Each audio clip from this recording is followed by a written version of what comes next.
নমস্কার। ফিরহাদ হাকিম সিদ্দিকুল্লাহ চৌধুরী হুমায়ুন কবিরদের সাম্প্রদায়িক মন্তব্যের জন্য তাহলে কি 2026-এর বিধানসভা ভোটের আগে তৃণমূল দল এবং সরকারের মধ্যে হিন্দু মুসলিম লড়াই শুরু হয়ে গেল? তৃণমূলের একাংশ কর্মীদের ক্ষোভের মুখে পড়তে হল রাজ্য তৃণমূল কংগ্রেস সরকারের দমকল মন্ত্রী সুজিত বসুকে। তিনি ব্যক্তিগতভাবে দল চালাচ্ছেন বলেও অভিযোগ করেছেন ওই সকল তৃণমূলের নেতা কর্মীরা। অসাধু চক্র তৈরি করছেন বলে অভিযোগ করেছেন ওই তৃণমূল নেতা।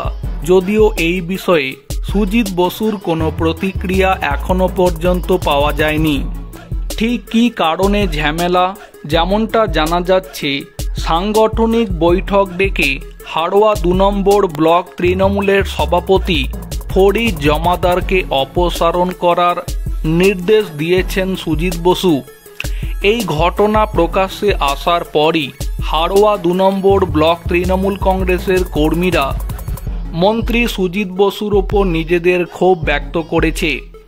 মন্ত্রীর ছবিতে কাগজ মেরে তার মুখ ঢেকে দেওয়া হয়।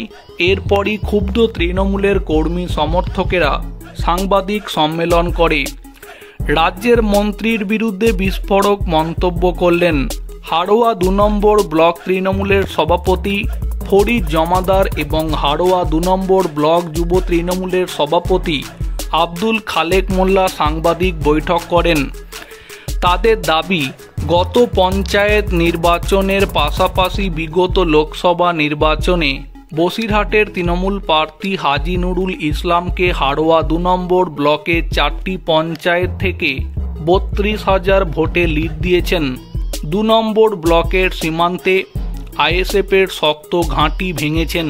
এমনকি সন্দেশখালীর ঘটনার সময় বিজেপির উত্থানকে তোয়াক্কা না করে নির্বিঘ্নে হাড়োয়া 2 নম্বর ব্লক থেকে তৃণমূল কংগ্রেসকে বিপুল ভোটে লিড পাইয়ে দিয়েছেন। তারপরেও দমকল মন্ত্রী হাড়োয়া 2 নম্বর ব্লক তৃণমূলের সভাপতিকে অপসারণ করার নির্দেশ কেন দিলেন? এই প্রশ্নটাই তুলেছেন তারা।